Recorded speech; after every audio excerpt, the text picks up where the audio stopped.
ये केस नहीं, एक सफरनामा था। एक लंबे वक्त तक इस केस की जांच पड़ताल चलती रही। हमारा सामना इंसानी जज्बातों के ऐसे ऐसे पहलुओं से हुआ जिसे इस केस को इस दशक के सबसे शॉकिंग केसेस में से एक कहा जा सकता है।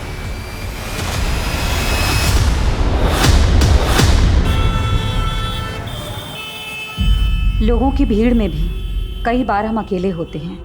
हम सबकी जिंदगी अलग हो सकती है, लेकिन हम सबके सुख दुख के किस्से तो शायद एक जैसे ही होते हैं। कोई अपने अतीत से लड़ रहा होता है तो कोई अपने वर्तमान से।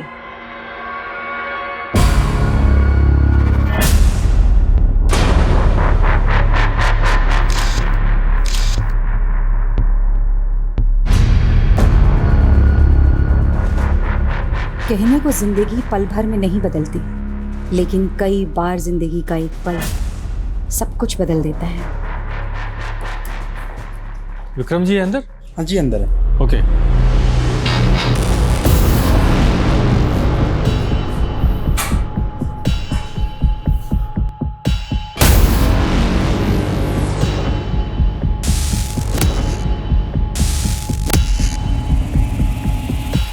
ये फाइल्स देखना ना सर।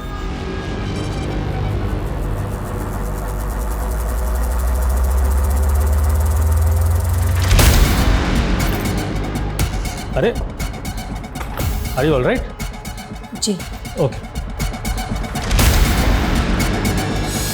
जयंती क्या हुआ? Nothing sir. सर एक सेकेंड। सर वो आदमी कौन था? पहले कभी नहीं देखा। He is my friend. और मैंने तुम्हें देखा, तुम छुपकर हमें देख रही थी। आखिर ये चल क्या रहा है sir? Are you trying to spy on मी?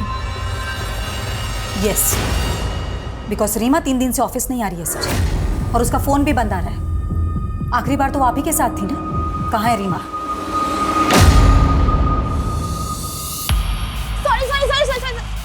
अरे क्या अर्पिता इतना लेट? चल जल्दी कर, मूवी जाने के लिए लेट हो रहे हैं, जल्दी कर। मूवी? हाँ मूवी जाएंगे तो बहुत लेट हो जाएगा। मम्मा को क्या बहाना दूंगी? आज ट्यूसडे है ना, मंदिर का बोल दे। हाँ अर्पिता, मैं बस 15-20 मिनट में घर पहुंच रही हूँ बेटा, ठीक है? माँ, मैं कोचिंग से घर नहीं आ रही हूँ।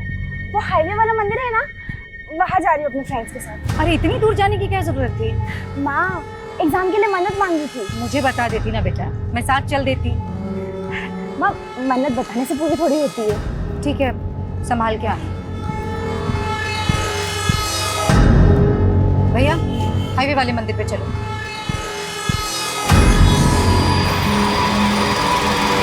I get down to business.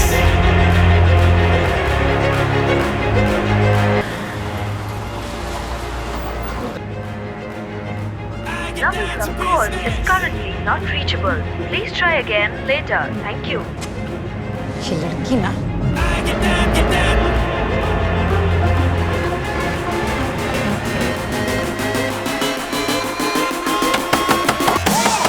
I get down and then you see my team. क्या रोज रोज का तमाशा लगा रखा है तुम लोगों ने? जब देखो तब लाउड म्यूजिक। आंटी आपको प्रॉब्लम क्या है? मेरे घर में कुछ भी करो, आपको क्या? जंगल में नहीं रह रहे हो, हाँ? कॉलोनी में रहते हो, और सिर्फ मैं नहीं, पूरी कॉलोनी डिस्टर्ब हो रही है तुम लोगों के इस लाउड म्यूजिक से। ये क्या है? लड़कियां बुला रखी हैं यहाँ पर। तुम लोग खड़े हो जाओ। क्या है? हाँ, पता है माँ बाप को यहाँ पे तुम लोग क्या कर रहे हो इन लड़कों के साथ में? अरे इतना सा सोचा तुम लोगों ने, इन लड़कों ने अगर तुम लोगों का रेप कर दिया तो तुम्हारे माँ बाप की इज्जत का क्या होगा? आंटी बहुत हो गया, हद में रहिए आप। अच्छा, मुझे ना मेरी हद मत बताओ अच्छी तरह। ड्रग्स? ये क्या है? तुम लोगों को पता है ना अच्छी तरीके से कि ड्रग्स लेना हमारे देश में गैर कानूनी है। बुलाऊं पुलिस को? करवाओ अंदर, दिखाओ अपनी हाथ।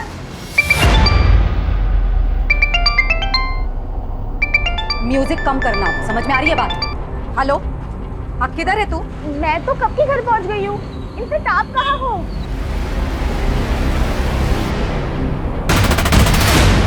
तो तू अब मुझसे खुलेआम झूठ बोलने लगी है। गई थी मैं तेरे कोचिंग सेंटर, वहां से पता चला कि तेरा एक लड़के के साथ चक्कर चल रहा है। ओह, तो अब आप मेरी जासूसी करने लगी? ज्यादा बकवास मत कर अर्पिता। एक तो झूठ बोलती है, ऊपर से मुझ पर इल्जाम लगा रही है। हाँ बोला झूठ, क्योंकि आप मुझे मेरी लाइफ जीने ही नहीं देती हो। हर बार पढ़ो पढ़ो पढ़ो, लेकिन अब इस उम्र में मैं अपने फ्रेंड्स के साथ घूमने नहीं जाऊंगी तो कब जाओगी? हाँ अर्पिता, लेकिन तू एक लड़के के साथ अकेली बाहर गई थी कि नहीं? बोल। हाँ गई थी, तो इसमें बुराई क्या है? बॉयफ्रेंड है वो मेरा, और ज्यादा रोक टोक की ना तो एक दिन उसके साथ भाग के चली जाऊंगी। दुनिया ठीक से देखी नहीं तूने। अर्पिता, मैं जानती हूँ कि हालातों में बड़ा किया तुझे, और आज तू शर्म नहीं आती तुझे? नहीं आती शर्म, क्योंकि बचपन से लेकर आज तक मैं बस आपकी पाबंदियां ही सहती आई हूँ, लेकिन अब और नहीं, ठीक है? अर्पिता, अर्पिता,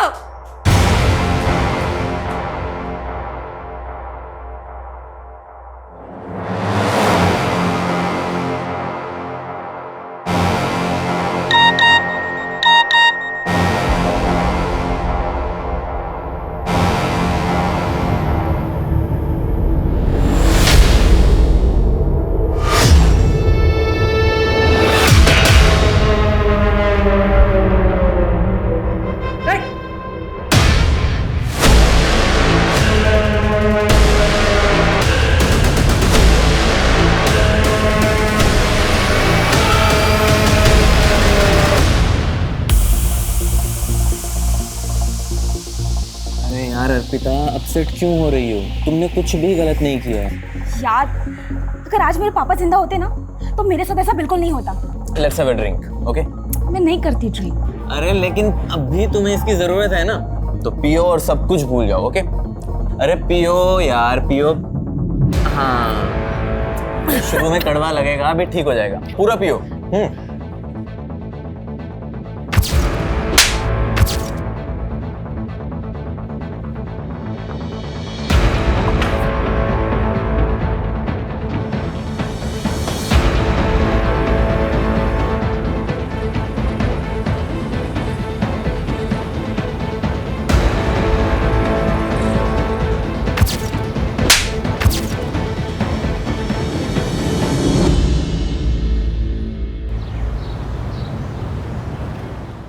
और फिर भालू ने कहा, मुझे भूख लगी है। अरे गुड्डी, ये क्या पढ़ रही हो तुम? मैं तो एक हिंदी की कहानी पढ़ रही हूँ। मैं हिंदी लिख भी सकती हूँ, और पता है अब मुझे ना हिंदी में फुल मार्क्स आएंगे। अरे वाह, तब तो तुम्हें प्राइज मिलना चाहिए। बोलो क्या चाहिए तुम्हें?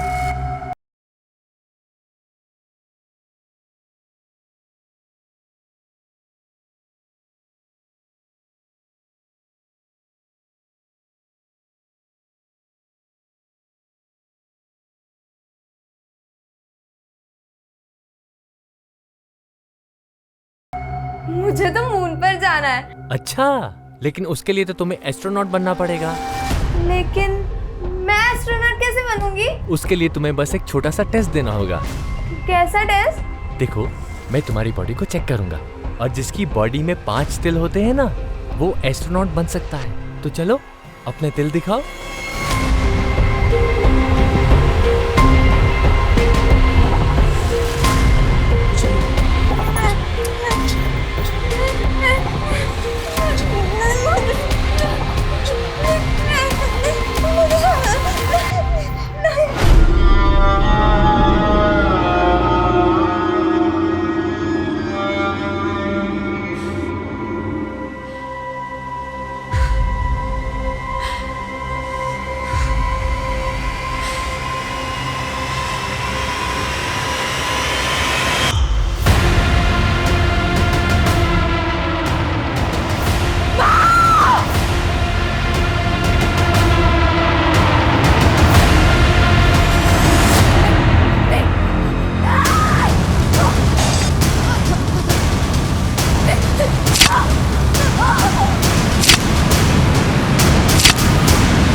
हटिए साइड पर हटो, चलो साइड।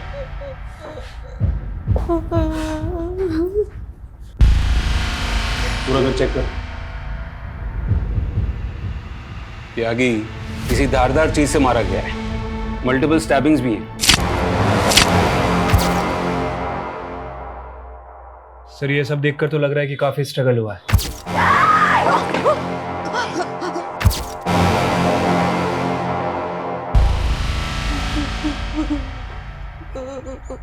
और कौन कौन है आपकी फैमिली में? मेरे और मेरी मम्मी के अलावा और कोई नहीं। 10 साल पहले मेरे पापा की डेथ हो गई। जब ये सब कुछ हुआ तब तुम कहाँ थी? मैं कल रात से घर पर नहीं थी। तो कहाँ थी आप रात भर? मैं पब गई थी। कौन सा पब? Christo pub. लेकिन शहर के सारे पब तो 1:30 बजे बंद हो जाते हैं। उसके बाद आप सुबह तक कहाँ थी? मैं अपने फ्रेंड के घर गई थी। आपको क्या लगता है आपकी माँ को किसने मारा होगा? पता नहीं सर, मुझे कुछ पता नहीं। पर हाँ, कल रात को मेरी मम्मा का पड़ोस के लड़कों के साथ झगड़ा हुआ था, क्योंकि वो पार्टी कर रहे थे इसलिए। अभी तो आपने कहा कि आप रात भर घर नहीं थी, फिर आपने ये सब कैसे देखा? क्योंकि मैं 10 बजे तक यही थी। आप कह रहे हैं कि आपकी माँ को लड़कों से परेशानी थी और फिर भी वो आपको रात को पब में जाने देती जहाँ पर लड़के भी आते हैं। एक्चुअली वो पूरा ग्रुप था ना, इसलिए। त्यागी, ये लड़की झूठ बोल रही है या कुछ तो छुपा रही है। क्रॉस चेक करो ये रात भर कहाँ थी।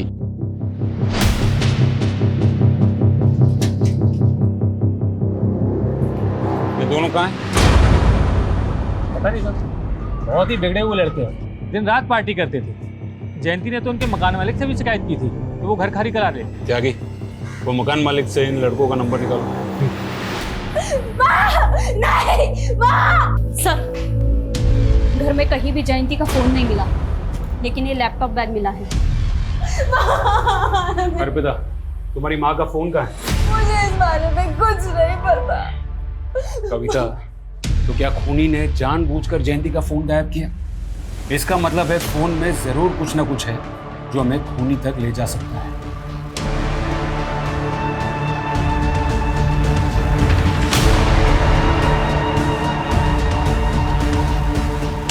सर, लड़कों के मकान मालिक से बात हो गई है। दोनों लड़कों का नंबर मिला था, लेकिन सर दोनों का फोन स्विच ऑफ है। क्या ये हो सकता है कि वो दोनों खून करके गायब हो गए? चलो घर के अंदर घुसते हैं।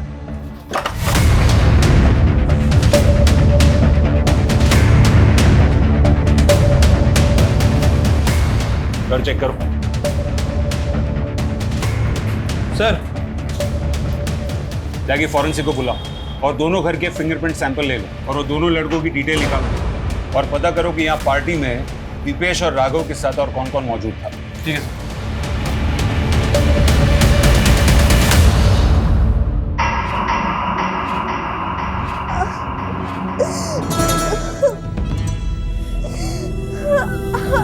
तुम्हारी बॉडी पर 5 तिल हैं। तुम पक्का एस्ट्रोनॉट बनोगी। हम रॉकेट में बैठेंगे।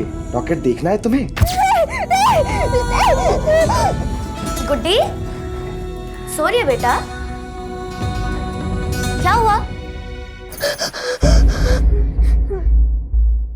मुझे माँ की याद आ रही है, मुझे उनके पास जाना है। लेकिन गुड्डी, माँ तेरा ध्यान नहीं रख सकती, इसलिए मैं हूं ना, तेरी बड़ी बहन, तेरी माँ।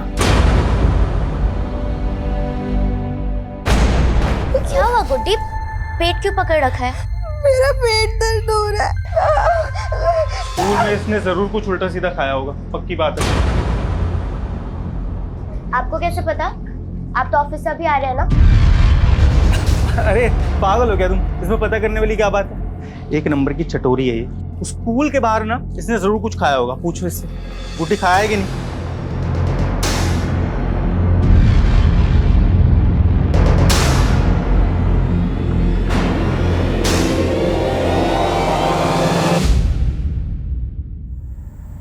ये देखिए सर, ये दोनों पब में 11 बजे एंट्री करते हैं और 1:30 बजे वहाँ से बाहर निकलते हैं। ये लड़की तो नशे में धुत है, ठीक से चल भी नहीं पा रही। Right sir. और जयंती के बारे में अभी तक हमें जो भी इन्फॉर्मेशन मिली है, उससे तो यही लगता है कि जयंती नियम कायदे की काफ़ी स्ट्रिक्ट औरत थी और उसकी बेटी साल। और वो पड़ोस वाले लड़के दीपेश और राघव, उनकी क्या रिपोर्ट है? सर उनका फ़ोन आखिरी बार गुरुग्राम में बंद हुआ था। वैसे वो रहने वाले भोपाल के हैं, दिल्ली में पढ़ाई करते हैं। मैंने भोपाल पुलिस को भी इन्फॉर्म कर दिया है। और सर वो अर्पिता के बॉयफ्रेंड, उसको भी बुला लिया है। सर अर्पिता उस रात पूरी तरह से आउट थी। उसने पहली बार ड्रिंक की थी उस रात। पहली बार? ये तू कैसे जानता है? वो सर अर्पिता मेरी 2 साल से दोस्त है। उसने आज से पहले कभी भी ड्रिंक नहीं किया। और पहली बार उसी रात को पी जिस रात उसकी माँ का मर्डर हुआ? जी सर, वो थोड़ा अपसेट थी। किस बात को लेकर? सर वो तो मुझे नहीं पता, लेकिन वो बहुत गिल्ट महसूस कर रही थी कि वो उस हालत में घर जाकर अपनी माँ को फेस कैसे करेगी। इसलिए वो पूरी रात मेरे साथ मेरे घर पर ही थी। सुबह होते ही वो चली गई। आप चाहें तो आप चेक कर सकते हैं। वो तो हम चेक कर ही लेंगे। और सुन, बिना परमिशन के शहर से बाहर नहीं जाना। चल।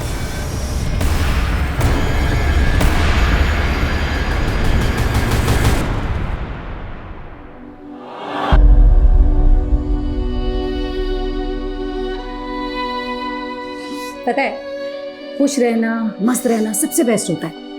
क्योंकि ना कभी किसी बात पे रोना भी आए ना तो हंसकर टाल दो, सारा स्ट्रेस गायब हो जाता है और दिमाग भी शांत हो जाता है।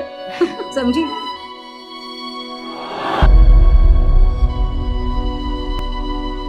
सर जयंती का फोन रात 10:30 बजे बंद हुआ था, वो भी उसके घर वाले एरिया में। और उसका फोन भी गायब है, जो हम मान रहे हैं कि किलर ने गायब किया है। अर्पिता मेन सस्पेक्ट है। मुझे लगता है कि फोन गायब करने के पीछे की वजह माँ और बेटी के बीच की चैट हिस्ट्री को छुपाना होगा, क्योंकि उससे हमें पता चल जाता कि माँ और बेटी के बीच में बनती नहीं थी। और हाँ, वो 2 लड़के दीपेश और राघव, उनके बारे में भी पता करना होगा कि वो क्यों गायब। सर इन दोनों लड़कों के CDR में ऐसी 2 लड़कियों के नंबर मिले हैं जो उस रात पार्टी में थे, अदिति और विनीता। उनसे मिलना होगा, शायद उनको पता हो कि दीपेश और राघव कहाँ है। कविता, तुम जयंती के फोन का लोकेशन IMEI नंबर से ट्रेस करो। Okay sir. सर एक और बात, 8 बजे जयंती ने एक नंबर पे कॉल किया था जो रीमा के नाम से रजिस्टर है। रीमा?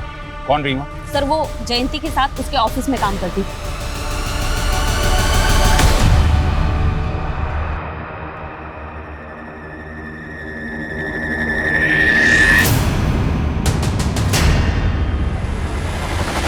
क्या है? कौन हो तुम? मैडम, आए दिन पेट दर्द की शिकायत रहती है। मुझे लगता है ये पेट से है। क्या?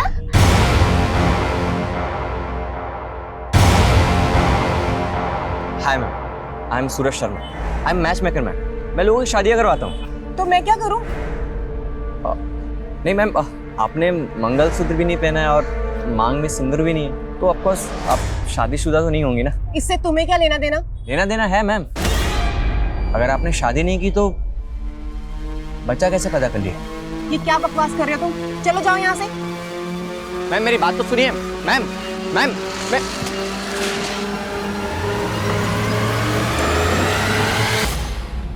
दीदी, ये पेट से क्या होता है?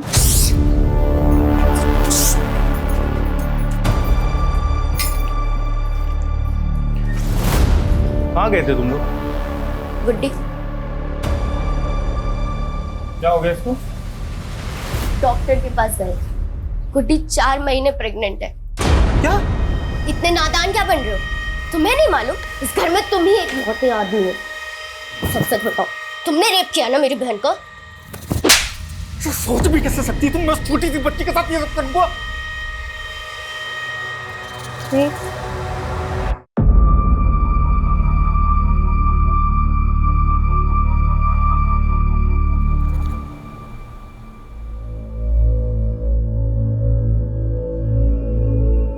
बेटा, 10 सालों में मैंने हमेशा यही चाहा कि मैं तुझे तेरे पापा की कमी कभी ना महसूस होने दूं, और आज भी यही कोशिश करती आ रही हूं कि तुझे दुनिया की सारी खुशियां दूं।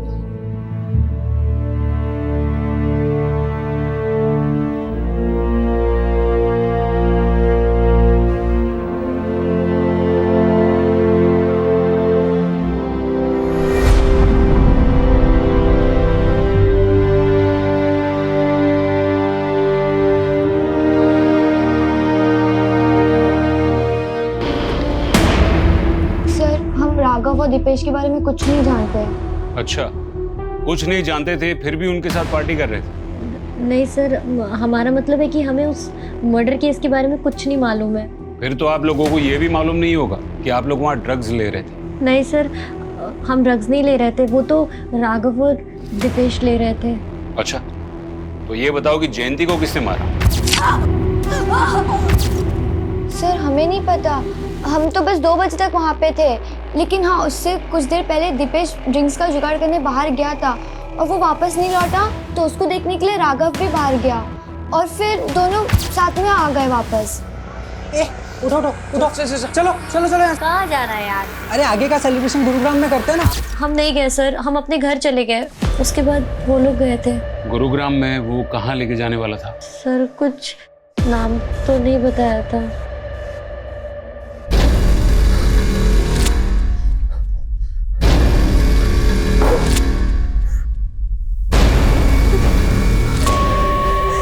क्या चाहते हो तुम? क्यों लेकर आए हो मुझे यहाँ पर तुम? हाँ,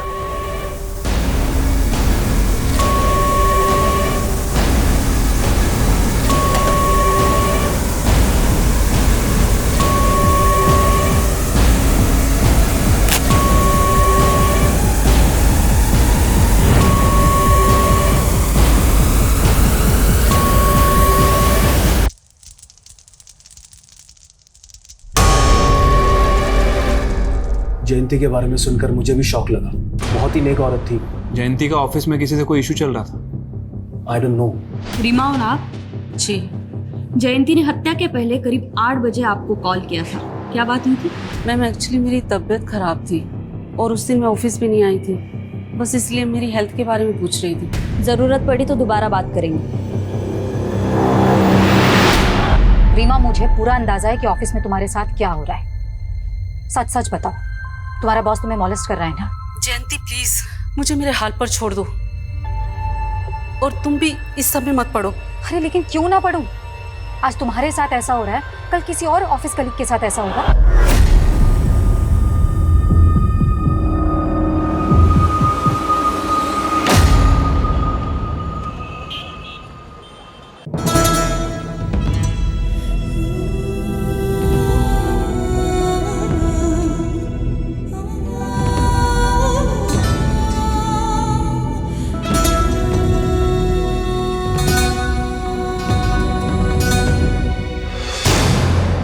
और तुम ज्यादा भोले मत बनो। तुम अभी भी मुझ पे शक कर रही हो? जानती हो ना किसका पाप लेके घूम रही हो पेट में? क्या करूं मैं तुम लोगों का? अबॉर्शन तो मैं भी करवाना चाहती थी ना अरविंद। अब डॉक्टर ने मना कर दिया तो मैं अपनी बहन को मार तो नहीं सकती ना। कम से कम जब तक उसकी डिलीवरी नहीं हो जाती चिक चिक करना बंद करो।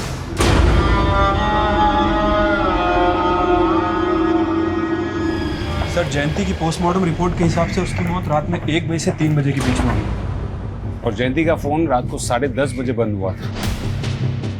इसका मतलब है मर्डर के काफी पहले उसका फोन बंद हुआ था या फिर गायब हुआ था। दीपेश और राघव के दोस्तों के स्टेटमेंट के हिसाब से दीपेश और राघव रात को 2 बजे बाहर से अंदर आए थे और सबको जाने के लिए कहा था। क्या वो दोनों ही खून करके आए थे? और सर दूसरी तरफ अर्पिता और लकी भी 1:30 बजे के करीब पब से निकल गए थे। शायद उन्होंने जयंती को मारा और फिर वो दोनों लकी के घर चले गए। सर, आपको लगता है कि जिस हालत में वो पब से निकले इस तरह से मर्डर कर सकते हैं? यागी, मुजरिम अगर शातिर होना तो हम वही देखेंगे जो वो हमें दिखाना चाहता है। अर्पिता का यूं पब से लड़खड़ाते हुए निकलना, ये पूरा का पूरा ड्रामा लकी और अर्पिता का हो सकता है ताकि उन पर किसी को शक न जाए। कविता, जयंती के घर से हमें लैपटॉप बैग मिला था, उसमें से कुछ मिला? हाँ सर, एक डायरी मिली है। लगता है जयंती अक्सर उसमें लिखा करती थी।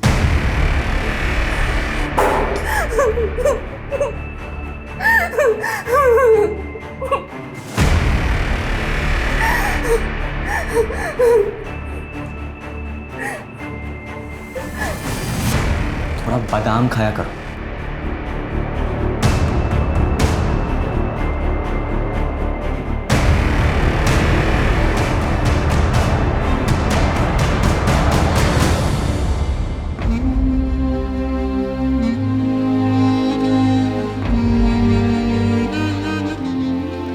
गुड्डी, ये लो दूध पी लो। नहीं दीदी, मुझे दूध नहीं पीना, उल्टी आती है मुझे। देखो, अब से तुम्हें अपना खाने पीने में ध्यान रखना होगा, ऐसे नहीं चलेगा बिल्कुल। ना ओह, तो खाना खाने से बच्चा हेल्दी होगा? कोई जरूरत नहीं है इस पाप के लिए ममता दिखाने की। तुझे मालूम भी है कि तुझे कितनी तकलीफ होगी। डिलीवरी के टाइम पर जान तक का खतरा होता है और मैं तुझे खोना नहीं चाहती गुड्डी। अरे दीदी मुझे कुछ नहीं होगा। लेकिन दीदी ये पाप क्या होता है? आप इस बच्चे को ऐसा क्यों कह रहे हो? मैंने तो पढ़ा था कि बच्चे भगवान का रूप होते हैं। मैंने अपनी ये हिंदी की किताब में पढ़ा था। तू भी तो बच्ची ही है, लेकिन भगवान को तेरे पे तो तरस नहीं आया। पर दीदी मुझे जानना था कि बच्चा टमी से बाहर कैसे आएगा? जब बाहर आएगा तो पता चल जाएगा। बताओ ना दीदी, कैसे आएगा बाहर? जब बच्चा बाहर आएगा तो वो जोर जोर से रोएगा, तो तुझे पता चल जाएगा। अच्छा, वो रोएगा मतलब उसको दर्द होगा? तुझे अब भी उसके दर्द की पड़ी है। तुझे कितना दर्द होगा पता भी है? मतलब मुझे भी दर्द होगा? हाँ, पर जब बच्चा पैदा हो जाएगा तो दर्द ठीक हो जाएगा और तुझे कुछ भी नहीं होगा।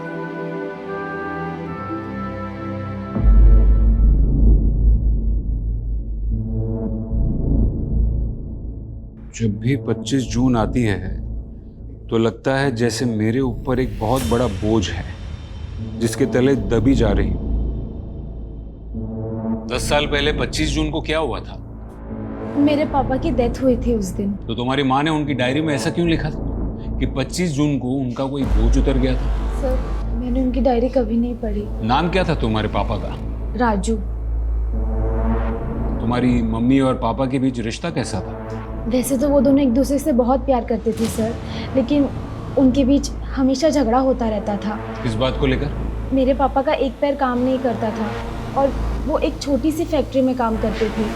उन्हें बिल्कुल अच्छा नहीं लगता था कि माँ उनसे ज़्यादा कमाती है। उन्हें माँ से कॉम्प्लेक्स था। इसी फ्रस्ट्रेशन में उन्होंने शराब पीना शुरू कर दिया। लेकिन पापा बहुत अच्छे थे, माँ उन्हें समझ ही नहीं पाई। तुम्हारे पापा की डेथ कैसे हुई? हार्ट अटैक आया था उनको। तुम्हारे बाकी कोई रिश्तेदार नहीं दिखे? ना तुम्हारी मम्मी की तरफ से ना पापा की तरफ से? मेरी माँ की तरफ से कोई नहीं था सर। माँ एक लौती बेटी थी और मैंने अपने नाना नानी को कभी नहीं देखा। बहुत पहले उनकी डेथ हो गई थी। और पापा की तरफ से? मेरी दादी थी, पर जब मैं 7 साल की थी तभी उनकी डेथ हो गई और पापा का भी कोई भाई बहन नहीं था। सर, मुझे तो लग रहा है ये अर्पिता कोई भी बात सही से नहीं बता रही। शायद वो चाहती ही नहीं कि उसके रिश्तेदार सामने आए और वो उन दोनों माँ बेटी के खराब रिश्तों के बारे में बता के उस पर शक जताए। कविता, अगर उसके माँ बाप के कोई रिश्तेदार हैं भी तो उनका तो पता लग ही जाएगा।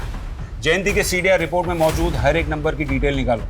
जयंती के सोशल मीडिया अकाउंट्स भी चेक करो। मैं ये जानना चाहता हूँ कि जयंती ने अपनी डायरी में ऐसा क्यों लिखा था कि 10 साल पहले उसके पति के मौत वाली दिन उसके सर का बोझ उतर गया था।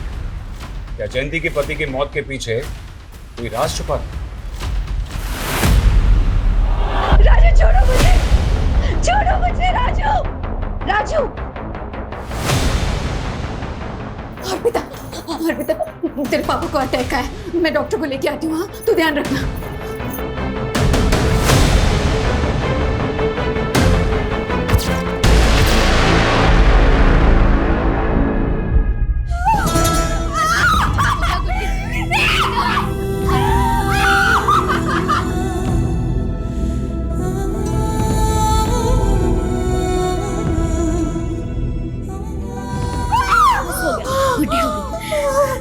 आराम मिला?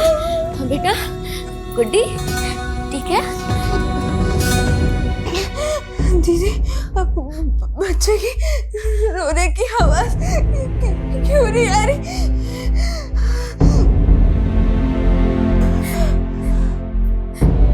गुड्डी, गुड्डी। सर, राघव के एक दोस्त से पता चला है कि राघव और दीपेश गुरुग्राम के एक घर में है।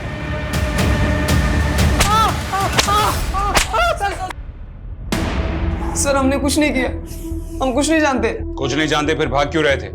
हम लोग ड्रग्स लेते थे और जयंती आंटी से झगड़ा भी होता सर। उस रात पार्टी में रात को 2 बजे अचानक अपने बाकी दोस्तों को भगा दिया क्योंकि तुम दोनों मर्डर करना चाहते थे। नहीं सर, हमारा तो पहले से ही प्लान था 2 बजे निकलने का। लेकिन हाँ, 2-2:30 बजे जयंती आंटी की बेटी अर्पिता को हमने वहाँ पे देखा था सर। खुद को बचाने के लिए उनकी बेटी को फंसा रहे हो? हम लोग सच बोल रहे हैं सर। एक मिनट सुनिए, आपने अर्पिता को देखा? वो तो कल से नहीं दिखी। सर, अर्पिता के घर पे तो ताला लगा हुआ है। इसका मतलब है कि वो इन्वॉल्व है मर्डर में, इसलिए भाग गए। लकी कहाँ है? सर, लकी घर पे था पर मैं उसे लेकर आ रहा है। तूने कहा था कि तू उस रात अर्पिता को अपने घर पर लेकर गया था, लेकिन उसके पड़ोस में रहने वाले लड़कों ने अर्पिता को उसके घर पे जाते हुए देखा था। सर, वो लड़के झूठ बोल रहे हैं सर। सर, मुझे लगता है कि उन लड़कों ने ही अर्पिता को कहीं गायब किया है ताकि वो आपसे ये झूठ बोल सके। सर, आप मेरी बात पे यकीन कीजिए सर। त्यागी, ना तो हम ये दीपेश और राघव का भरोसा कर सकते हैं और ना ही लकी। राइट सर, अर्पिता ही हमारी प्राइम सस्पेक्ट है, लेकिन अभी तक वो गायब है सर। ये अर्पिता का फोटो सर्कुलेट करो। ठीक है सर। सर, वो जयंती का पीएम होने के बाद हमने सोचा था कि उसकी बॉडी किसी रिश्तेदार को हैंडओवर कर देंगे, लेकिन सर उसकी बेटी ही प्राइम सस्पेक्ट निकली और कोई दूसरे रिश्तेदार का कुछ पता नहीं चल रहा है। तो क्या करें, मॉर्ग वालों को कहें अंतिम संस्कार करने के लिए, और कर भी क्या सकते। लेकिन त्यागी, हमें जयंती के कातिल को जल्द से जल्द ढूंढना होगा, फिर चाहे वो उसकी बेटी हो या फिर कोई और। मैं बेटी हूँ, बीवी हूँ, बहू हूँ, माँ हूँ, लेकिन सबसे पहले मैं क्या थी और सबसे आखिर में मैं कौन हूँ? मैं सिर्फ औरत हूँ। औरत होना मेरा स्वाभिमान है, और जब जब मेरे स्वाभिमान को ठेस लगी है मैंने खुद को संभाला है, क्योंकि मैं सहनशील भी हूँ। सर, जयंती का सोशल मीडिया अकाउंट चेक कर रहा था। ये देखिए, एक अकाउंट मिला है। अरविंद सिंह। सर, जयंती इस अकाउंट को काफ़ी फॉलो करती थी। इनफैक्ट इसके बहुत सारे पोस्ट को लाइक भी किया है। ये देखिए, मुझे लगता है कि इसका और जयंती का कोई कनेक्शन है। आगरा का ही रहने वाला है। बेचारी गुड्डी। गुड्डी? जी हाँ, हम जयंती को प्यार से गुड्डी ही बुलाते थे। क्या आप बता सकते हैं कि जयंती की बेटी अर्पिता कहाँ हो सकती है? ये आप क्या कह रहे हैं? जयंती की बेटी भी है? मतलब आप नहीं जानते? देखिए, दरअसल मैंने और सुजाता ने गुड्डी की शादी के बाद से उससे दूरी बना ली थी। कौन सुजाता? जी, गुड्डी की बड़ी बहन, मेरी स्वर्गवासी पत्नी, उनका नाम सुजाता था। अरविंद जी, ऐसी क्या वजह थी जो आप लोगों ने जयंती से रिश्ता तोड़ दिया? उसका दुर्भाग्य, उसका अतीत। 12 साल की मासूम थी जब उसके साथ बलात्कार हुआ। 12 साल की उम्र में बलात्कार? कौन था वो? मुरादाबाद के बहुत रसूखदार लोगों के 2 बदमाश बेटे थे। मैं तुम्हारी बॉडी को चेक करूंगा, और जिसके बॉडी में 5 तिल होते हैं ना, वो एस्ट्रोनॉट बन सकता है। गुड्डी हमें बता भी नहीं पाई और ये सिलसिला महीनों तक चलता रहा। जब तक हमें पता चलता तब तक बहुत देर हो चुकी थी। गुड्डी 4 महीने से पेट से हो चुकी थी। अबॉर्शन नहीं करा सकती थी वो। आप दोनों ने उन 2 लड़कों के खिलाफ कोई पुलिस कार्रवाई भी नहीं की? उन दोनों के अब्बू बहुत ताकतवर लोग थे साहब। मैं और सुजाता अगले दिन उसके अब्बू के पास गए उसकी शिकायत लेकिन अगले ही दिन वो दोनों गुंडे हमारे घर में घुस पड़े।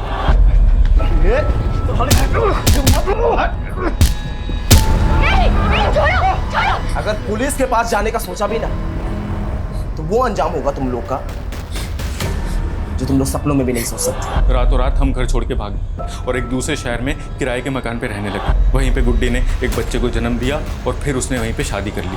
लेकिन क्या मालूम सर, उसकी ज़िंदगी पे उसका अतीत भारी पड़ गया। मतलब आप ये कहना चाह रहे हैं कि उन्हीं 2 लड़कों ने जयंती का खून किया है जिन्होंने बचपन में उसका रेप किया था? रिजवान शेख नाम है उसका, दिल्ली में मशाल पार्टी का नेता है। और वो दूसरा है ना, परवेज अंसारी नाम है उसका। सर, वो भी अभी दिल्ली में ही रह रहे हैं। आपके पास गुड्डी की बचपन की फोटो है? सब वो होगी तो सही, लेकिन एक बार मुझे ढूंढना पड़ेगा। हाँ कविता, बोलो। सर, जयंती के फोन का IMEI नंबर ट्रेस हुआ था। सर, हमें वो फोन एक कचरा बिनने वाले के पास मिला। जयंती के फोन का सारा डेटा रिट्रीव करो। Okay sir.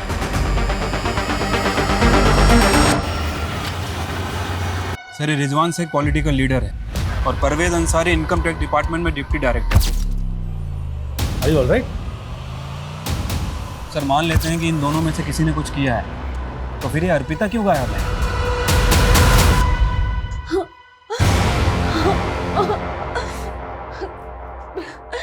प्लीज छोड़ो मुझे। ये देखिए सर, ये जयंती के पड़ोसी का वीडियो है जो जयंती के मोबाइल से मिला।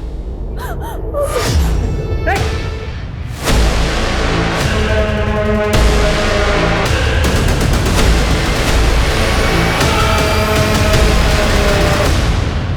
ये बात सच है कि मैं अपनी बीवी को कभी कभी मारता था, पर मैंने जयंती का खून नहीं किया सर। हाँ, जयंती का फोन मुझे मिला था, पर अगले दिन मुझे जैसे ही पता चला कि उसका मर्डर हो गया है, मैंने उसका फोन डस्टबिन में फेंक दिया था सर।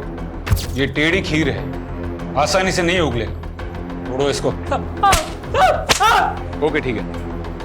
सर, एक अजीब बात पता चली है। परवेज अंसारी जयंती के बॉस का भी दोस्त है। सर, परवेज अंसारी को मैं सिर्फ 10 साल से जानता हूं और आप मुझसे 28 साल पहले की बात कर रहे हैं। 28 साल पहले परवेज अंसारी और रिजवान शेख ने जयंती और गुड्डी नाम की लड़की का 12 साल की उम्र में रेप किया था, वो भी कई महीनों तक।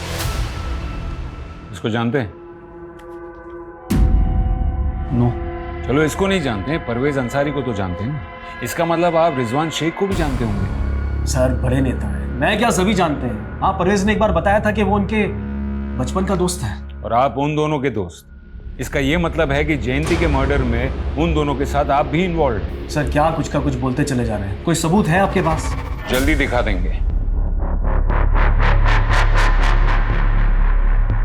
कौन है ये? आपके मुरादाबाद की है, गुड्डी उर्फ जयंती। इसके जीजा जी का कहना है कि 28 साल पहले आपने इसका रेप किया था। इंस्पेक्टर, क्या तू जानता नहीं एक ईमानदार नेता के छवि पे दाग लगाने का हर्ष क्या होता है? 2 मिनट नहीं लगेंगे, सस्पेंड हो जाओगे। सर, हम तो ईमानदारी से अपना काम कर रहे हैं और वो कहते हैं ना कि भले ही देर लग जाए लेकिन सच की जीत जरूर होती है। जय हिंद। सर, माना कि ये दोनों बहुत शातिर हैं, लेकिन कहीं ऐसा तो नहीं कि जयंती के मर्डर को हम 28 साल पुराने वाले केस से जोड़ के गलती कर रहे हैं? मैं जानता हूँ जयंती के मर्डर में उसकी बेटी समेत और भी सस्पेक्ट्स हैं, लेकिन जो गुड्डी के साथ 12 साल की उम्र में हुआ, तो एक पुलिस ऑफिसर के नाते ये मेरा फर्ज बनता है कि मैं उस केस को भी सही अंजाम दूँ। त्यागी, जयंती ने आखिरी बार रीमा को कॉल किया था, जो उसके साथ उसकी ऑफिस में काम करती थी। ये रीमा से जयंती के बॉस के बारे में दोबारा बात करो, शायद कोई क्लू मिल जाए। ठीक है सर। सर, एक अजीब चीज पता चली। पिछले 2 महीनों में 3 जयंती नाम की औरतें दिल्ली से अबडक्ट हुई। पिछले 2 महीनों में 3 जयंती नाम की औरतें दिल्ली से अबडक्ट हुई। क्या कह रही हो? हाँ सर, ये देखिए, जयंती सिन्हा, जयंती मलिक और जयंती कपूर। सर, ये तीनों अबडक्शन एक हफ्ते के फासले पर हुए हैं। और सर, हमारे यहाँ जयंती चौहान का मर्डर हुआ है। ये तीनों औरतों के साथ क्या हुआ? सर, तीनों किडनैपर के चंगुल से निकल आए, तीनों जिंदा है। सर, इन्होंने किडनैपर का एक स्केच भी बनवाया है, ये देखिए।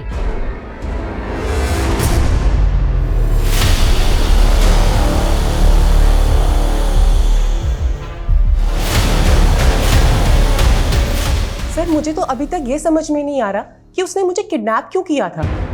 उसने मेरी फैमिली को फिरौती के लिए कोई कॉल भी नहीं किया और इसके बाद अचानक से उसने मुझे छोड़ दिया। तो उस दौरान उन लोगों ने आपके साथ किया क्या?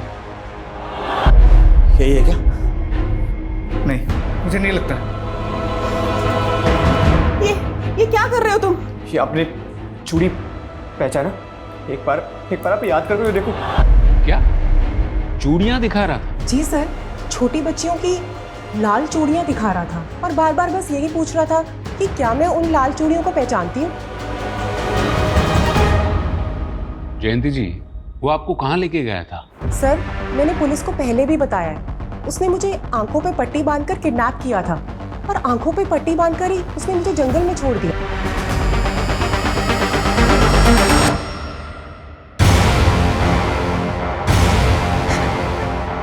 प्लीज मुझे छोड़ दो। तुझे तो मैं कभी नहीं छोड़ूंगा। ये तो गनीमत समझ कि तुझे अभी तक जिंदा छोड़ा हुआ है, लेकिन तेरी मौत तो पक्की है। सर, मैंने जयंती नाम की बाकी की औरतों से भी बात की है। सर, सभी का स्टेटमेंट पहली वाली जयंती से मैच कर रहा है। सर, कहीं ऐसा तो नहीं कि वो कोई सुपारी किलर था जिसने जयंती को देखा ही नहीं था, लेकिन जब उसे असली जयंती मिली उसे आइडेंटिफाई किया और उसका मर्डर कर दिया। लेकिन फिर वो लाल चूड़ियां क्यों दिखा रहा था? वो भी बच्चियों की चूड़ियां?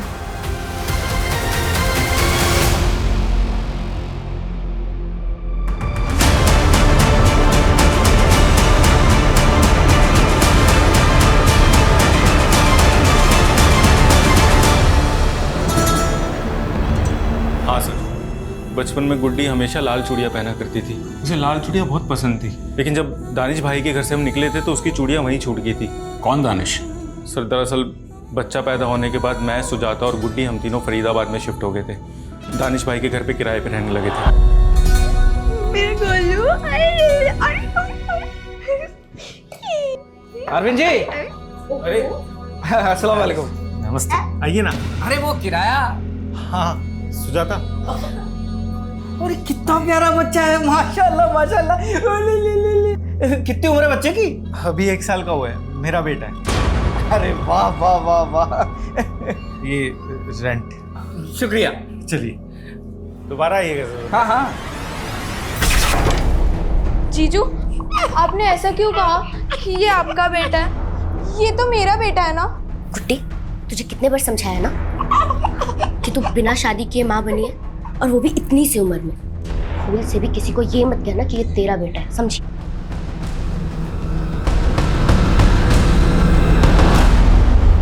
सर धीरे धीरे सबको पता चलने लगा और हमारा जीना बहुत मुश्किल हो गया, इसलिए हम उस बलात्कारी की संतान को वहां छोड़ के निकल गए। लेकिन दीदी, मेरा गोलू वो नहीं आएगा हमारे साथ। गुड्डी, गोलू की तबीयत खराब थी ना, तो वो मर गया। अगर हम गुड्डी से झूठ ना बोलते तो उस बच्चे का साया हर जगह हमारी बदनामी करवाता। कहाँ छोड़ा था बच्चे को? दानिश भाई के घर पे, जहाँ उसकी चूड़ियाँ छूटी थी।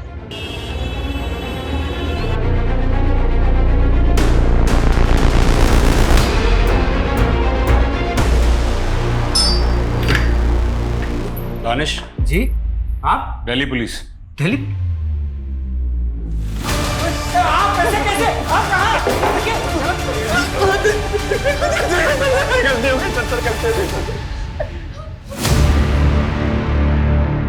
अर्पिता? सर वो तो उस बच्चे को यहाँ छोड़ के चले गए थे, लेकिन मैंने करीम को अपने बेटे की तरह पाला है। मतलब कि करीम ही जयंती उर्फ गुड्डी का बेटा है? मैंने अपनी माँ को नहीं मारा सर।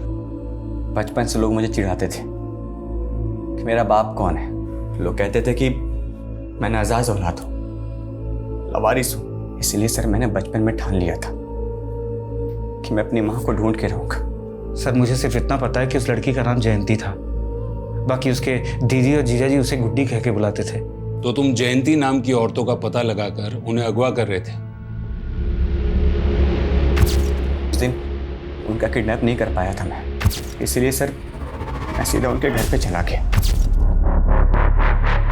माँ, कौन हो तुम? अरे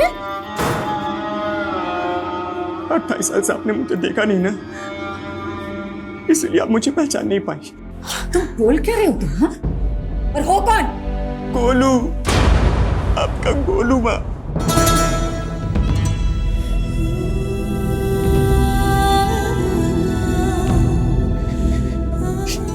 ये आपकी चूड़ी दानिश अबू ने दी है।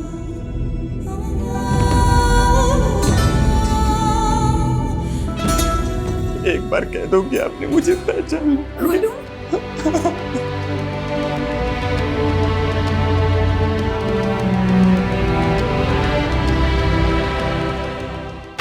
तो मारा क्यों? सर मैं क्यों मारूंगा, बल्कि उन्होंने तो मुझे अपना लिया था। हाँ बस मेरे असली बाप के बारे में उन्होंने कुछ भी नहीं बताया, लेकिन मुझे मेरी माँ मिल गई थी। ये खुशखबरी सुनाने के लिए मैं अपने अब्बू के पास जा ही रहा था कि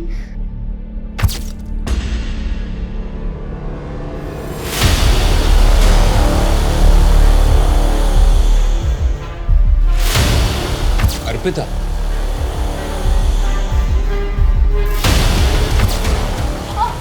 अर्पिता, अर्पिता, तू पी कर आ रही है? मुझसे क्या पूछते हो? आप जवाब दो। इतनी रात को उस लड़की के साथ क्या कर रही थी? बदतमीज, तू जानती भी है कौन है वो? फिर से थप्पड़ मारा, फिर से हाथ उठाया। कभी को भी ऐसे ही मारा था ना? वो एक एक्सीडेंट था अर्पिता। शराब के नशे में ना वो मुझे मारना चाहता था। झूठ बोलती है तुम, झूठ बोलती है, झूठ बोलती है ये औरत, झूठ बोलती है। झूठी है तुम।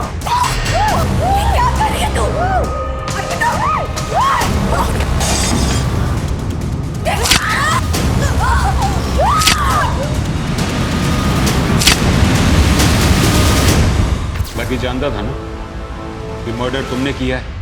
हाँ सर, वो मुझसे प्यार करता था। मुझसे बहुत बड़ी भूल हो गई सर। मुझे नहीं पता था कि मेरी माँ बचपन से इतना सब सहती आ रही है। इतने सालों से मैं अपनी माँ के लिए वेट कर रहा था सर, और मिला भी तो सिर्फ एक दिन। हाँ, मुझे अर्पिता पे शक था कि उसी ने कुछ किया, इसलिए मैंने उसका अपहरण किया था सर। लेकिन चाहकर भी मैं उसे मार नहीं पाया सर। आप ही बताओ कैसे मारता? आखिर थी तो मेरी बहन ना। कैसे एक गुनाह कई जिंदगियों को दर्द और बदनसीबी से भर देता है। अगर 28 साल पहले गुड्डी को इंसाफ मिल चुका होता तो शायद आज हम उसके अंजाम को बदल सकते हैं। त्यागी, ताज्जुब की बात तो ये है कि एक माँ अपने बेटे से 28 साल बाद मिलती है और उसकी बेटी को ऐसी गलतफहमी होती है कि उसने एक ही झटके में उसकी जान ले ली। लेकिन सर, गुड्डी उर्फ जयंती, उसका इंसाफ अभी तक अधूरा है। उसके रेपिस्ट अभी तक बाहर घूम रहे हैं। अगर सर हम कोर्ट से परवेज और रिजवान के डीएनए टेस्ट का ऑर्डर ले लें तो करीम से उसका डीएनए मैच करके पता चल जाएगा कि उसका असली बाप कौन है। लेकिन त्यागी, रेप विक्टिम भी जिंदा नहीं है। सिर्फ गुड्डी के जीजा जी के बयान पर कि परवेज और रिजवान ने उसका रेप किया था। मुझे नहीं लगता है कि रेप विक्टिम की गैर मौजूदगी में उन पे कोई केस बनेगा। कोर्ट पहली सुनवाई में अपना केस डिसमिस कर देगा।